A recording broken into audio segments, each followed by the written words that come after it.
नमस्कार दोस्तों, विशाल एपिक्स में डॉक्टर विशाल शिवरे आप सभी का सहर्ष स्वागत करता हूं।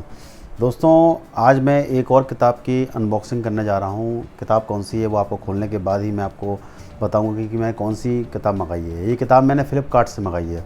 किसी ने मुझे रिकमेंड किया था ये किताब को कि इस किताब को पढ़ो, इसमें काफ़ी कुछ वर्णन है हिंदू जातियों के बारे में, हिंदुत्व के विषय में, और कैसे इसका उत्थान हुआ, कैसे इसका पतन हुआ, क्या कारण था। तो इसी विषय में मैंने ये किताब ऑर्डर की थी, मंगाई। तो मैं आप उसकी अनबॉक्सिंग करके दिखाता हूँ, फिर आपको उसमें से कुछ जानकारी दूंगा। तो चलिए ज़्यादा समय न गवाते हुए हम अनबॉक्सिंग करते हैं। देखिए ये किताब है, ये मैंने फ़्लिपकार्ट से मंगाई है किताब। आप देख सकते हैं पूरा फ़्लिपकार्ट ही, मैंने इसे ओपन भी नहीं किया है, बिल्कुल फ्रेश है। अब मैं इसको ओपन करने जा रहा हूँ। तो ये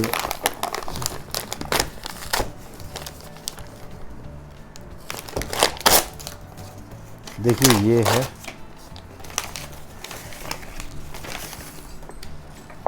देखिए ये है हिंदू जाति का उत्थान और पतन, रजनीकांत शास्त्री की किताब है। ये मैंने किताब महल इसके पब्लिशर हैं, और ये किताब काफ़ी पुरानी है। मुझे किसी व्यक्ति ने रिकमेंड किया था इस किताब के बारे में। ज्योतिषाचार्य विधि निधि रजनीकांत सरस्वती झा। इस किताब के अंदर जो मैं अभी तक समझ पाया हूँ इस किताब के विषय में यही है कि हिंदू जाति, हिंदू के शब्द की उत्पत्ति क्या है, हिंदू जाति की उत्पत्ति कैसे हुई, क्या हुआ, और पूरे जैसे कि कुछ ब्राह्मण, क्षत्रिय, वैश्य और शूद्र जाति में क्या हिंदू जाति का क्या एक अपना योगदान रहा है, कैसे हिंदू जाति का उत्थान हुआ और कैसे पतन हुआ। जिस तरह से पूरा एक इसमें अलग अलग चैप्टर दिए हुए हैं। हिंदू जातियों का खान पान कैसा है, हिंदू जातियों के जितने भी कई दोष भी हैं जो उसमें दिए हुए हैं हिंदू जातियों के विषय में, हर एक टॉपिक पे इसके अंदर इसमें वर्णन मिलता है। अब आप देख सकते हैं किताब का व्यूज़, जैसे हर समुदाय, हर जाति के विषय में यहाँ दिया हुआ है। बेसिकली जो इस किताब का जिन्हें मुझे रिकमेंड किया था उन्होंने कहा था कि कैसे अपना हिंदू जाति धीरे धीरे पतन की तरफ चली गई, कारण किसके क्या थे।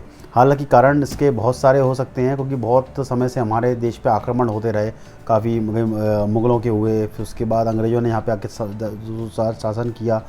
इनसे मुग़लों से पहले भी हिंदू जातियों में अलग अलग भिन्नताएं थी जातिवाद को लेकर के, बहुत सारी। आप देख सकते हैं, आप पुराना इतिहास उठा के देखेंगे, जैसे कि आप अपना अगर पुराना इतिहास उठा के देखेंगे तो आप देखेंगे कि हर अलग अलग राज्यों में पूरे देश जो है अलग अलग राज्यों में बटा हुआ था।